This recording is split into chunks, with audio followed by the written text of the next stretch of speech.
Breaking news చూస్తున్నారు. Meghalaya honeymoon కేసులో సంచలనమైన నిజాలు బయటకు వస్తున్నాయి. అయితే కామాఖ్య టెంపుల్ని దర్శించుకున్న తర్వాతనే తనను తాకనిస్తానంటూ కూడా భార్య సోనం రఘువంశీకి ఆంక్షలు పెట్టినట్టు కూడా తెలుస్తుంది. అయితే మరోవైపు ఏమో సోనం అన్న సోదరుడు ఎవరైతే ఉన్నారో తన బావను తన చెల్లి హత్య చేయించిందని తెలిస్తే తనకు ఉరిశిక్ష వేసినా కూడా మాకు ఎలాంటి అభ్యంతరం లేదు అంటూ కూడా గోవింద్ సోనం సోదరుడైన గోవింద్ కూడా చెప్తున్నారు. అయితే హనుమూన్ హత్య కేసులో సంచలనమైన విషయాలు బయటకు వస్తున్నాయి. కామాఖ్య ఆలయంలో పూజలు పూర్తి చేశాకే తాకనిస్తానంటూ భర్తకు షరతులు పెట్టింది భార్య సోనం. తన బావను తన చెల్లి హత్య చేయించిందని నేరం రుజువైతే తన చెల్లిని ఉరి తీయాలన్నాడు సోనం అన్న గోవింద్. అయితే దట్టమైన అడవుల్లో నిండిన ప్రాంతంలో కామాఖ్య ఆలయం దగ్గరికి తీసుకెళ్లాలని భర్తను బలవంతం పెట్టింది సోనం. అయితే భర్తను హతమార్చేందుకు బాయ్ ఫ్రెండ్తో కలిసి పథకం పన్ని దట్టమైన అడవులోకి తీసుకెళ్లి సోనం ముందు ఒక ప్రాంతానికి వెళ్ళగా అక్కడ పర్యాటకులు ఎక్కువగా ఉండడంతో అక్కడ హత్య చేయడానికి కుదరలేదు. కానీ వేరే జలపాతం దగ్గరికి తీసుకెళ్ళి అక్కడ కిరాయి హంతకులతో హత్య చేయించింది సోనం. అయితే భర్త రాజా రఘువంశీ హంతకులకు భర్తను అప్పజెప్పింది. ఆ తర్వాత హత్య చేస్తుంటే అక్కడే ఉండి సోనం ఆమె బాయ్ ఫ్రెండ్ రాజ్ కుష్వాకు ఫోన్ చేసింది. దీంతో రాజ్ కుష్వా అదేవిధంగా సోనం కళ్ళ ముందరనే ఈ నిందితులు ఎవరైతే ఉన్నారో రాజా రఘువంశీని దారుణంగా వాళ్ళు ఆన్లైన్లో ఆర్డర్ చేసిన కత్తితో దారుణంగా పొడిచి చంపేశారు. ఆ తర్వాత తన ఏదైతే మృతదేహం ఉందో ఆ మృతదేహాన్ని లోయలో పడేసేటప్పుడు కూడా సోనం సహకరించిందంటూ కూడా ఇప్పటికే పోలీసుల నుంచి వచ్చిన సమాచారం. అయితే మొత్తం మీద చూసుకుంటే ఒక పక్కా ప్లాన్ ప్రకారం కూడా సోనం రఘువంశీ తన భర్తను హత్య చేయించింది అనే సంచలనమైన నిజాలు బయటకు వస్తున్నాయి. బిగ్ టీవీ స్క్రీన్ పైన కూడా మనం చూస్తున్నాము. నిన్న సోనం అన్న ఎవరైతే ఉన్నారో గోవింద్ ఆయన నిన్న రాజా రఘువంశీ వాళ్ళ కుటుంబ సభ్యులతో కూడా కలిశాడు. అక్కడ కలిసి వాళ్ళతో మాట్లాడి వాళ్ళను క్షమాపణ కోరాడు. ఆ తర్వాత మీడియా ముఖంగా బయటికి వచ్చిన తర్వాత కూడా ఒకవేళ నా చెల్లి మా బావను చంపింది అనే నేరం రుజువైతే తనను ఉరిశిక్ష వేసినా కూడా నాకు కానీ నా కుటుంబానికి కానీ ఎలాంటి అభ్యంతరం లేదు. పూర్తిగా మా చెల్లితో పూర్తిగా సంబంధాలు తెంచుకుంటున్నాము. ఏదైతే రాజా రఘువంశీ కుటుంబానికి అండగా ఉంటాను అంటూ కూడా గోవింద్ చెప్పడం జరిగింది. సో మొత్తం మీద ఈ మేఘాలయ మర్డర్ కేసు ఏదైతే ఉందో దేశవ్యాప్తంగా సంచలనం సృష్టిస్తోంది. ఎందుకంటే ఇష్టం లేని పెళ్ళి, ఒకవేళ తల్లిదండ్రులు ఇష్టం లేకుండా పెళ్లి చేస్తుంటే ఒకవేళ ఆ పెళ్ళి ఇష్టం లేకపోతే ఇంట్లో నుంచి వెళ్ళిపోయే వాళ్ళు కూడా చాలామంది ఉన్నారు. కానీ ఇలా పెళ్లి చేసుకొని భర్తను హతమార్చి అది కూడా కిరాయి గూండాలకు 20 లక్షల సుపారీ ఇచ్చి మరి కూడా హతమార్చింది సోనం రఘువంశీ. అయితే ఈ కేసు ఇప్పుడు దేశవ్యాప్తంగా సంచలనంగా మారింది. రోజుకొక కొత్త ట్విస్ట్ బయటకు వస్తుంది. బిగ్ టీవీ స్క్రీన్ పైన కూడా మనం చూస్తున్నాము. ఇంట్రాగేషన్ రూమ్లో కూడా సోనం రఘువంశీని కూర్చోబెట్టి అక్కడ ఇంట్రాగేషన్ చేస్తున్నటువంటి పరిస్థితి కూడా కనిపిస్తుంది.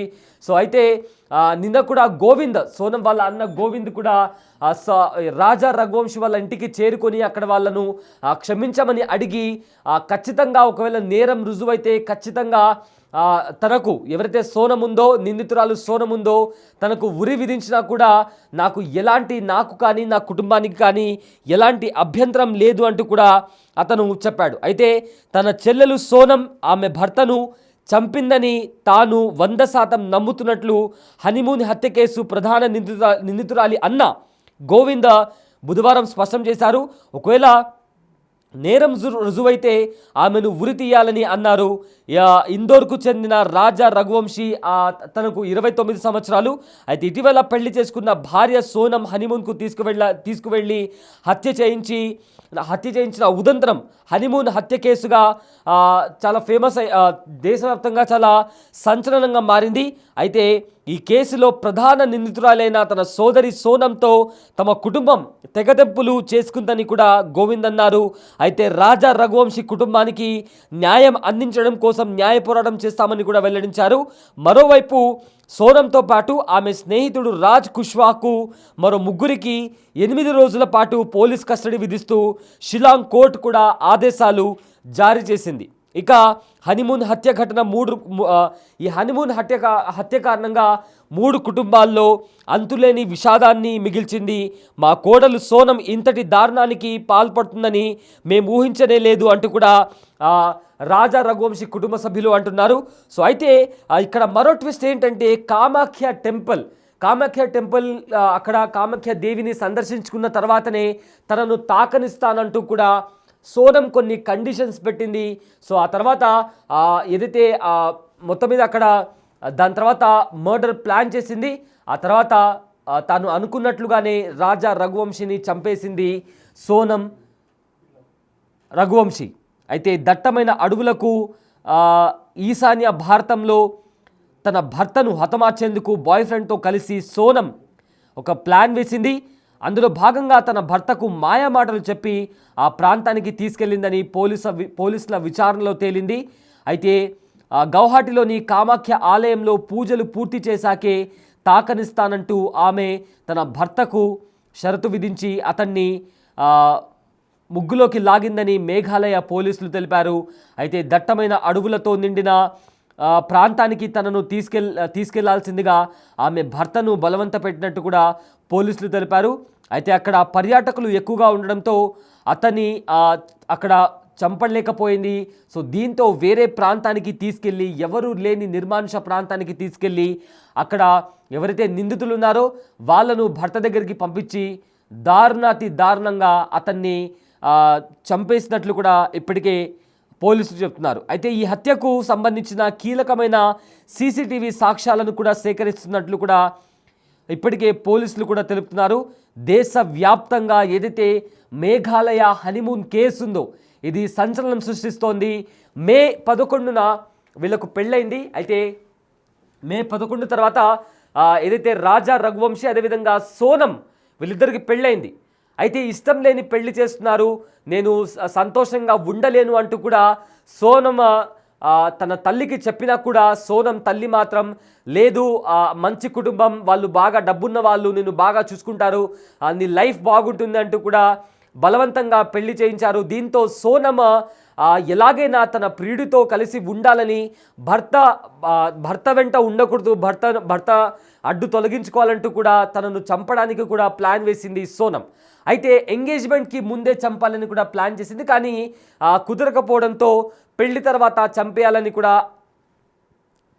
చంపేయాలని ప్లాన్ వేసింది. దీంతో మే 20వ తేదీన హనీమూన్కు వెళ్ళాలని కూడా ప్లాన్ చేసుకున్నారు. అయితే మే 20న యాక్చువల్లీ కాశ్మీర్కి వెళ్ళాల్సి ఉంది, కానీ అక్కడ పహల్గామ్ ఉగ్రదాడి జరిగింది కాబట్టి వాళ్ళు ఆ ప్లాన్ని మేఘాలయకి షిఫ్ట్ చేసుకున్నారు.